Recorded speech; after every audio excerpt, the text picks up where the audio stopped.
এক দুষ্ট বাঘ এক জঙ্গলে বাস করত। সে সমস্ত হরিণ ধরে খেত।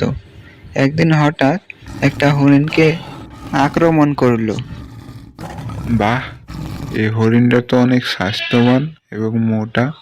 যাই, আমাদের বাচ্চাদেরকে ডেকে নিয়ে আসি, অনেক মজা করে খাবো। এই বলে বাঘটি মৃত হরিণকে এখানে রেখে বাচ্চাগুলোকে আনতে যায়। এদিকে হরিণের দুইটা বাচ্চা তার মায়ের জন্য অপেক্ষা করতে থাকে, তার মা কখন খাবার নিয়ে আসবে। কিন্তু সকাল গড়িয়ে বিকেল হয়, তাও তার মা ফিরে আসে না। সে কথা বলে দুটো হরিণের বাচ্চা তার মাকে খুঁজতে যায়। কিছুদূর যেতেই তারা দেখতে পায় একটা হরিণ জঙ্গলের এক পাশে পড়ে আছে মরে। এটা দেখেই তারা এগিয়ে যায়। কাছে গিয়ে দেখে সেই হরিণটি তাদের মৃত মা। সেটা দেখে তারা কান্না শুরু করে। মা, ওঠো মা, আমাদের যে সেই খিদে পেয়েছে। মা, ওঠো, আর কোনোদিন তোমাদের অবাধ্য হবো না। এইভাবে কাঁদতে কাঁদতে তারা হঠাৎ বাঘের গর্জন শুনতে পায়।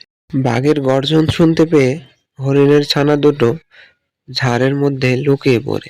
আর ঝোপের আড়াল থেকে দেখতে পায় একটা বাঘ তাদের ছানাকে নিয়ে ওই মৃত হরিণের কাছে আসে। কাছে এসে বাঘটি তাদের ছানাদেরকে বলে, বাচ্চারা, এই মোটা তাজা হরিণকে আজ শিকার করেছি, তোমরা পেট ভরে খাও। এই বলে বাঘটি তাদের ছানাকে নিয়ে মা হরিণটিকে খেতে থাকে। আর ঝোপের আড়ালে থাকা হরিণ ছানা দুটো আরো জোরে জোরে কাঁদতে থাকে। আমরা যখন অনেক ছোট ছিলাম তখন এই বাঘটি আমাদের বাবাকে মেরে ফেলেছিল, আজকে আমার মাকে মেরে ফেললো। এখন কোথায় যাব, কার কাছে যাব আমরা? কাঁদতে কাঁদতে তারা এই সিদ্ধান্ত নিল, এই বনের সব থেকে চালাক ও বুদ্ধিমান প্রাণী শিয়ালের কাছে তারা বিচার দেবে। সেই বলে সেই উদ্দেশ্যে রওনা দিল। তারা শিয়ালের গুহার সামনে গিয়ে বলতে থাকে, শিয়াল মামা, আমাদেরকে ন্যায় বিচার পাইয়ে দাও। সে কি রে, তোদের আবার কি হলো?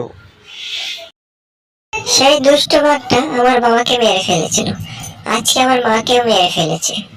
এখন আমরা এতিম, এই বিচার আমরা চাই। তুমি একটা সুষ্ঠু ভালো বিচার করো। শোনো ভাগ্নেরা, আমি একজন সামান্য শিয়াল হয়ে কিভাবে বনের রাজা বাঘের বিচার করবো বলো? তবে বাঘটা অনেক ভুল করেছে, দাঁড়াও আমাকে একটু ভাবতে দাও। কিছুক্ষণ পরে শিয়াল লাফিয়ে উঠে বলে, ইউরেকা, হুক্কা হুয়া, পেয়েছি একটা বুদ্ধি, হুক্কা হুয়া। কি বুদ্ধি পেলে শিয়াল মামা? দেখো ভাগ্নে, বাঘ তো অনেক শক্তিশালী, বাঘের সাথে আমরা পেরে উঠবো না, উল্টো বাঘই আমাদের খেয়ে নেবে। আমরা বরং শিকারের সাহায্য নিই। শিকারি? সেটা আবার কি মামা? শিকারি, বাঘ শিকারি।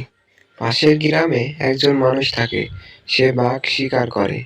আমি তাকে তোমাদের সব কথা খুলে বলবো, সে তোমাদের ন্যায় বিচার পাইয়ে দেবে। ঠিক আছে শিয়াল মামা, আমরা কিন্তু অপেক্ষায় রইব। আচ্ছা আচ্ছা, ঠিক আছে, তোরা এখন বাড়িতে যা, সাবধানে সাবধানে থাকিস কিন্তু। শিয়ালের কথা শুনে হরিণের ছানা দুটো বাড়ি ফিরে গেল। শিয়াল শিকারে বাড়ি গিয়ে শিকারীকে ডাকতে থাকে। তারপর শিকারী বাইরে এসে তাকে সব ঘটনা খুলে বলে। তখন শিকারী বলে, ও আচ্ছা, এই ব্যাপার। তাহলে ওই দুষ্টু বাঘকে শায়েস্তা করতে হবে। তুমি কোনো চিন্তা করো না, আজ বিকালে আমি বাঘকে শায়েস্তা করব।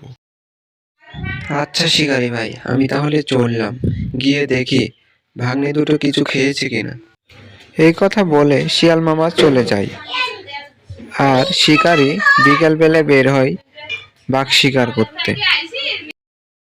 শিকারী বাঘ খুঁজতে খুঁজতে দেখতে পায় বাঘ গুহার সামনে বসে আছে।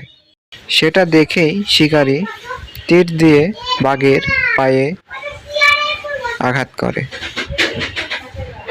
তারপর বাঘ জোরে জোরে চিৎকার করতে থাকে।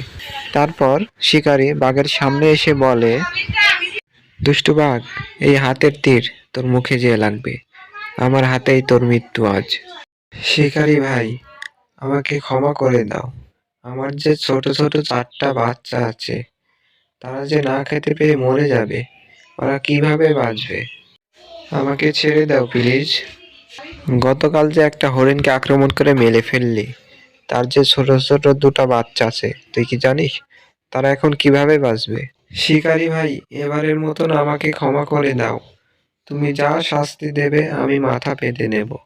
তাও আমাকে মেরো না। আমার ছোট ছোট ছানা আছে, তারা আমাকে ছাড়া বাঁচবে না।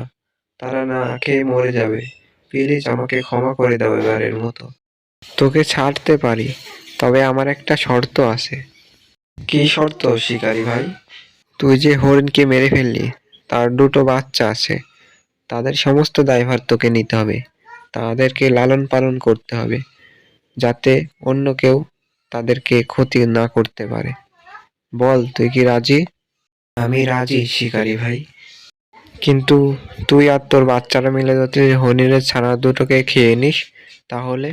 আমার উপর বিশ্বাস রাখো, আমি কোনোদিনও এরকম করব না। আচ্ছা ঠিক আছে, আমি বিশ্বাস করলাম।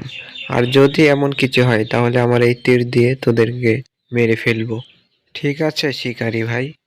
এরপর শিকারি শিয়ালকে সাক্ষী রেখে ছানা দুটোকে বাঘের কাছে রেখে যায়।